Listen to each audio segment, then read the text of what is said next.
This is the Norris Group's Real Estate Investor Radio Show, the award-winning show dedicated to thought leaders shaping the real estate industry and local experts revealing their insider tips to succeed in an ever-changing real estate market. Hosted by author, investor, and hard money lender, Bruce Norris. Hey everybody, it's Aaron Norris with the Norris Group, and today we are here with Dr. Jonathan Reichental. He's an award-winning technology leader whose 30-year career has spanned both the private and the public sectors. In 2017, Dr. Reichental was named one of the top chief information officers in the world, and in 2016 was named one of the top 20 most influential CIOs in the United States. He's recognized as a global thought leader on a number of emerging trends, including urban innovation and blockchain technology.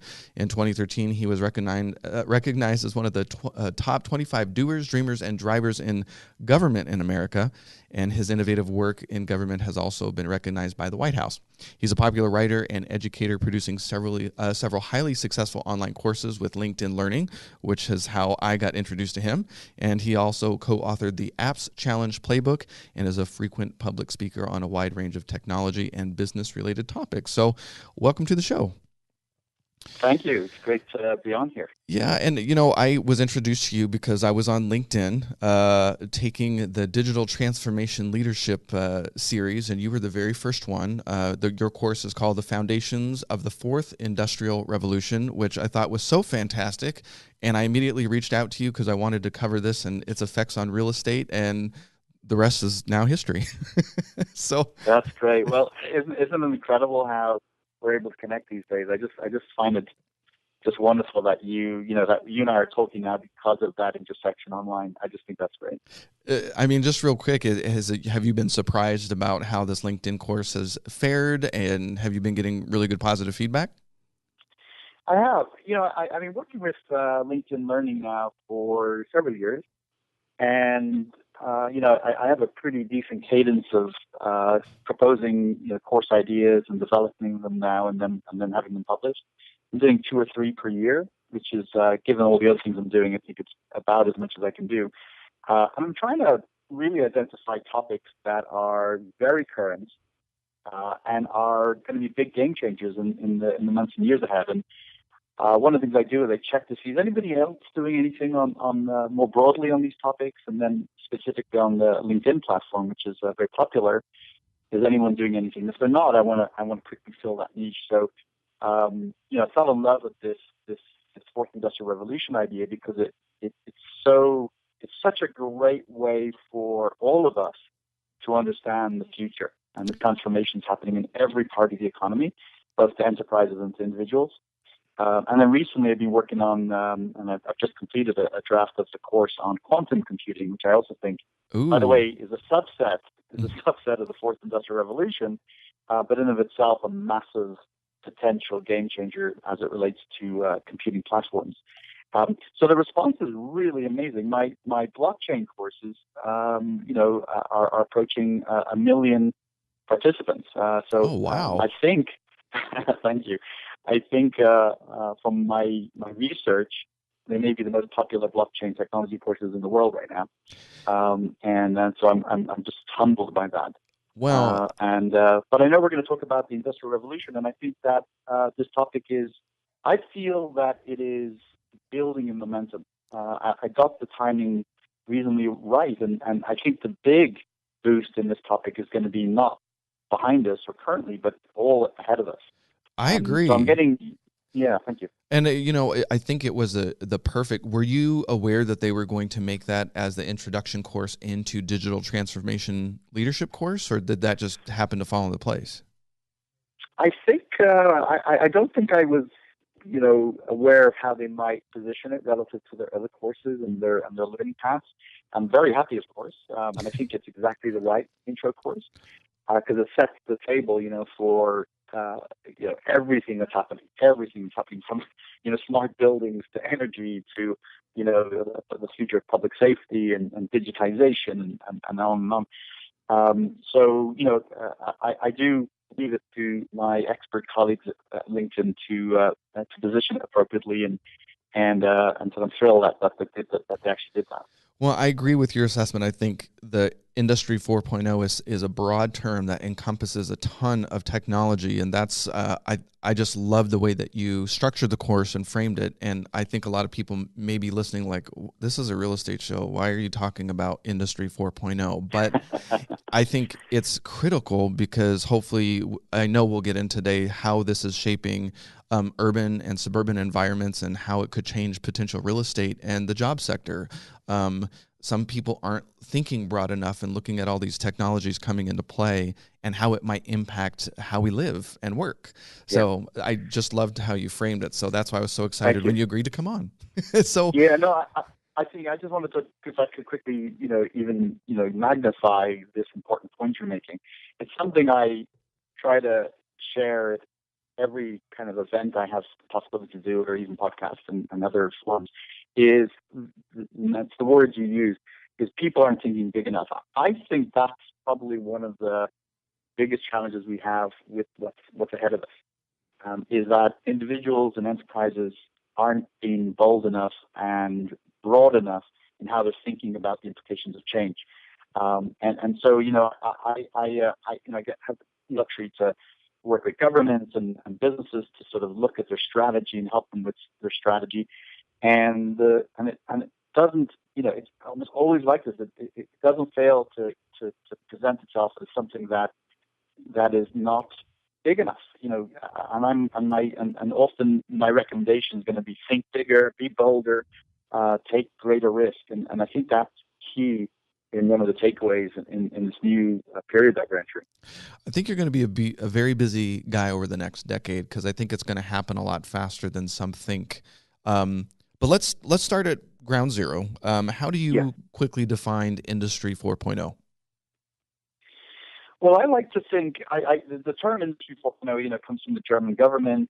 It has been super focused on optimizing manufacturing. Germany being a very successful manufacturing-based economy, but I kind of feel that sort of is a subset of the broader industrial revolution, what we're calling the fourth industrial revolution. And it clearly it builds on the transformation that we're in right now, which is a third revolution, which is really the information technology age. The advent of the microchip. It's the use of the internet. Miniaturization and use of mobile devices like our laptops, our smartphones, and smartwatches now, and other connected devices. This whole digital world, if you like. And what the fourth revolution is about, and it's only beginning, by the way, is not only that big software piece, but increasing amounts of innovative hardware that we're seeing, and now the intersection with biology. So you see this sort of multi-dimensional intersection of many domains. Also throw into the mix changing global economics, shifting demographics. So you have some nations that the majority of the population is under 25. You have many populations where there's a big aging population, in fact, a shrinking population. You have this idea of, for the first time, less entry barriers for economies all over the world. So I'm real bullish on Africa, for example. I think its time is coming. It's coming soon. And if you're not thinking about Africa in your plans, you're going to miss a multi-trillion, multi-decade opportunity. Sadly, I think other countries other than America are getting that message sooner than we are. And so we need to be thinking about that. And so those are the sort of big macro areas. But here are the actual dynamics of those areas. Is for each of them greater scope. When a line of code is changed in Silicon Valley, it impacts people all over the world and it impacts people instantly. And that also goes for impact. And then the third one is velocity, is the speed at which change is happening. And an example of that is how fast an idea goes from being made available to being adopted by millions of people. And you think about the airplane industry. It took 64 years for 50 million people to travel in a plane. Mm-hmm. That's 64 years. And gradually, as new tech has been introduced, it's got less and less and less. Pokemon Go, which still exists today, took 19 days to reach 50 million people. And so that's the velocity component. And then finally is this idea of convergence. And I use a sort of cliched example, but it's a good one. I think about something like Uber, right? And Uber has this sort of transformational capability for transport. Why didn't Uber exist 10 years ago? Well, outside of the fact that, somebody with a great idea had to come up with it. But we also had to have GPS. We also had to have online payment systems. We had to have social networking, crowdsourcing. There's a ton of other tech that had to be in a place where it could be used confidently and it was stable. And when you converge those things, you create this completely new layer of value. So people say to me, and here's the challenge I get, is why is this so different, from the third revolution or change that's happened in the past? And I said, it is this notion of scope, impact, velocity, and convergence, all happening at rates and scale that have never happened in the history of humanity. And it's disruptive. And by the way, if it makes individuals and enterprises feel uncomfortable, that's probably the right reaction. I agree. I think one of the things that I've written on it before for Think Realty magazine about the education system, and I was originally introduced to online education the very last year. I was at the New School, traveling the world as an actor out of college based in New York City, and I finished my last year online. And then while I was doing different gigs all over the country and the world, I picked up a set of tapes to learn Photoshop with TotalTraining.com. And I learned more in 22 hours on those VHS tapes than I did in 3 design courses in college.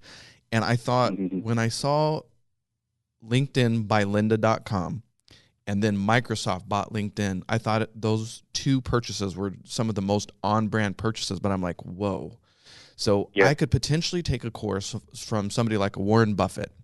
He would be willing to do it because it's backed by something like a Microsoft. He could do it one time, create amazing thought leadership content at scale, and he wouldn't have to teach at a university. But if I'm a university, how would I compete with that? Yeah. So the way that this could change our education system and how that will spill into our living situations and how we work and learn, it's fascinating to me. It is. I mean, there's a lot to say on that topic, and education. It's first of all, look. Let's accept it's complicated, but we can recognize a few things. Number one, for a few centuries, it actually hasn't changed that much. You get kids or students into a room, you have someone teach them. They go away, do homework, come back, the homework's graded, whatever. It's a model that's used around the world, and there's a lot of weaknesses. And one of the key weaknesses is not everybody learns the same way. Mm-hmm. Even though we're teaching the same way, not everybody learns the same way. So you have winners and losers. You have some people who prosper in a classroom setting, and then you have some people who don't, and then they see the repercussions of that for the rest of their lives. What's great about the 21st century is you have choices now. You have choices of how to learn through many, many different modalities that actually are better suited to what, works for you. So if you're a person I love being in a classroom with a professor, and by the way, lots of people like that. I'm a professor, so I'm happy that people like that. That's good. It's not going away anytime soon. But you have an awful lot of people who want to learn on video. They want to learn at their own pace. They like to read.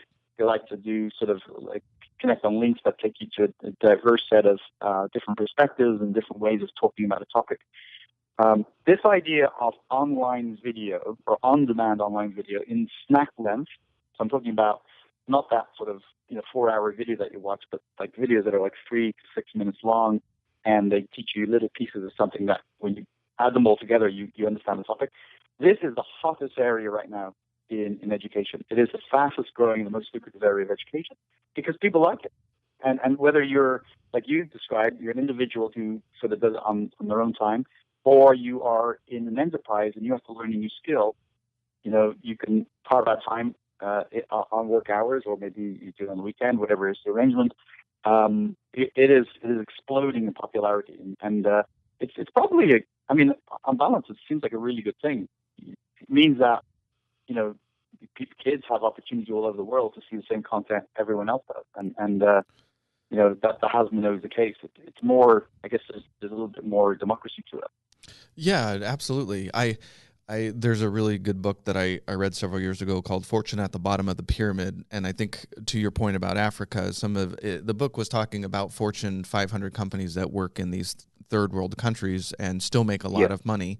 But the most fascinating chapter to me was the one talking about bringing in sort of smart technology in the screen, and people may not have consistent sources of electricity, but you put a smart screen in front of them and the user interface is so beautiful, they figured it out quickly. So you're going from an environment that doesn't have consistent electricity, but they can figure out a smartphone, and they've just skipped the 30 year of the American experience. So I don't disagree with you that I think some of these third world countries, there's a lot of room to grow because they also are not burdened with bureaucracy. So the fact that you're a chief information officer and you've worked in government, one of my questions, I've spoken to some blockchain leaders, and they said it won't happen in the United States first. It's going to happen in third world countries because they don't have anything. And this is, there's a lot of room for innovation because they just don't have the same systems that we've got. So are you seeing that technology in some of these areas might happen faster just because it is filling a void they don't have any bureaucracy in place? Yeah, it's an interesting idea. I just wanted to kind of, reflect on a point you made there. There really is no such thing as a third world anymore. In our lifetimes, poverty went from being about 30% of the world, 30-40% of the world, to now it's extreme poverty is less than 10% of the world, but it's about 9.5%. Oh, wow. And so, extreme poverty being defined as somebody earning about $1.90 per day. And this trajectory is dropping really, really slow. So it's actually a really good news story. And within not too long from now, the extreme poverty in the world will be very, very small. I think it's fair to say, though, that any type of extreme poverty is unacceptable. But the fact that it's dropping rapidly is a good news story for the planet. It also means that countries and societies are getting electricity, and they're finally getting internet access. So those sort of things that we saw over the last few decades that were real limitations for a decent part of the world are beginning to drop rapidly. It also means that the competitive advantage we have, which you could argue in many cases was unfair, is also going away. So there's no reason why a incubator in Lagos, Nigeria, can't work on and deploy globally a blockchain solution that solves some big problem. Mm-hmm. The same way as an incubator in Silicon Valley here in California could do it. So there is beginning to be more of an even playing field. It's really risky because now we all have to work harder and so things where whether it was the United States or Germany or other well-developed nations had advantages, now they're going to find that they are really being pushed to compete on the global scale. I think that's good for consumers, by the way, because competition is just healthy generally, and we'll all benefit from that sort of rigorous hyper competitiveness. There is a deep in your question, though, I think was the point about whether a city which didn't have some sort of older infrastructure can leapfrog it and then be ahead of others. An example of that would be in the United States we spent well over 100 years laying cable, right, to be able to facilitate the telephones we have and other telecommunication systems. And then in many African nations they leapfrogged just to a cell infrastructure, cellular infrastructure. So they were able to use better cell technology and not have the burden of having to support a significant wired infrastructure, although there is always going to be some wired infrastructure. And I think they have seen and they have benefited from that. Mm-hmm. But ultimately, it's not going to be just that helps a society move forward. There's always it's multidimensional, and it's going to rely on the political environment. It's going to rely on things like available investment. things like collaboration and import-export relationships with neighbors and with the world. There's a heck of a lot of different dimensions that contribute towards whether a city or country prospers in the 21st century. So it's too. I'm not going to simplify it by saying one or two things. It's going to be very, very complex. But I will summarize and say that we are in a better time now for any city or country in the world to compete against any other. And that's really unprecedented. It's a good news story, I hope. Okay. Well, and I guess maybe we should start narrowing it down to the real estate field so people don't get lost in sort of the words. So I don't want people to get lost in the technology, but maybe how it might affect our audience is a lot of real estate investors and realtors, and I think there are some technologies like blockchain that could definitely interrupt us. But let's go first to how this the industry 4.0 might shape some things. So in your course, you talk about how more people are moving to urban environments. And I think the number was 50% now live in urban environments and eventually 75%. Is that the U.S. or is that global? Global. So 75% of people will start moving towards urban environments. Was there a date attached to that, like a year? Yeah, no. So by the middle of the 21st century, so by 2050, over 70% of all humans will live in an urban environment. I mean, again, we have no precedent for this. This is a new day for humanity and the planet. For all of our history to this point, humans have really lived in rural environments. And what's happening now is you see this shift where all humans, most humans will live in a city context. And, the countryside, the farms will have very, very few humans on them. And so we have to adjust to that. And I think, as we think about real estate, I mean, one of the most basic components, there's two basic components that I think about. Well, number one is the significant needs for infrastructure and homes. I'll quote this statistic. I think it's reliable because it's from Bill Gates. He says, for the next 40 years, we're going to build enough real estate the size of New York or Manhattan every month. Wow. Right. Yeah, it's staggering. It's staggering. I mean, the the steel and the concrete and the pipes and the wiring, all the things that go into that are, it'll continue to have massive demand for, foreseeable future for multiple decades. And the second component is, well, it's building an infrastructure that is, if we don't change our design, and fortunately we are starting to do that, they are major contributors towards climate change. As we build more and more real estate, we're having greater and greater impact on the planet, the sustainability of the planet. I also, just on that point, just to kind of talk about it a little further, is we've typically built a lot of our infrastructure on coastline. And our major metropolitan areas around the planet are on coastlines, which, the water is going to rise if we believe the scientific consensus. So we're going to have to build real estate and an infrastructure to as barriers and also move some real estate. So, this is going to be one of the most important areas to focus on in the years ahead. Do you think the definition of urban and suburban, I'm not sure if you're familiar with John Burns. He wrote a book called The Big Shifts Ahead, where he talks about the different generations and where they're moving to and why. And he creates a word called suburban, sort of to your point, people moving more towards an urban environment, but suburbs close to an urban environment. Yeah.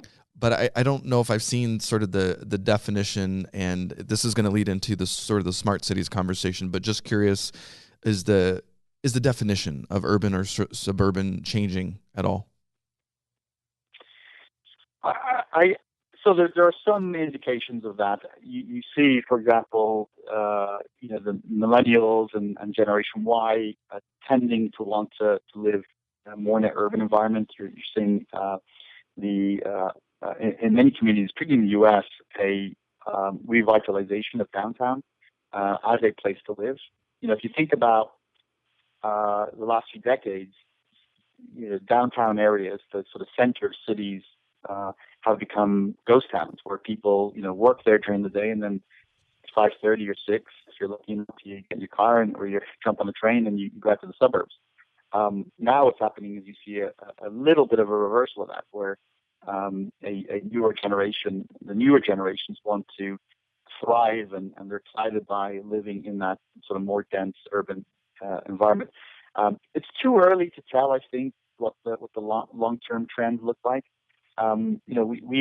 Many societies have heavily invested in their suburban infrastructure, and in the U.S., suburbia is still a dominant manner in which we live, and where commerce happens and where the weekend happens, I guess. So it's one to watch. Certainly, one of the exciting things is the revitalization of the urban center, making it a place for great restaurants and high rises with beautiful condos. Some positive gentrification. But we've got to recognize, there's always a bit of a downside to this. In San Francisco, that sort of gentrification is pushing out a traditional art community that relied on lower cost housing, and there's some pain to this, and we perhaps later on we'll talk about inclusiveness and access as major components of the future, and why we're probably not doing a very good job of that. The Norris Group originates and services loans in California and Florida under California DRE License 012-19911, Florida Mortgage Lender License 1577, and NMLS License 1623669. For more information on hard money lending, go to thenorrisgroup.com and click the Hard Money tab. For more information on hard money loans and upcoming events with the Norris Group, check out thenorrisgroup.com. For information on passive investing with trust deeds, visit tngtrustdeeds.com.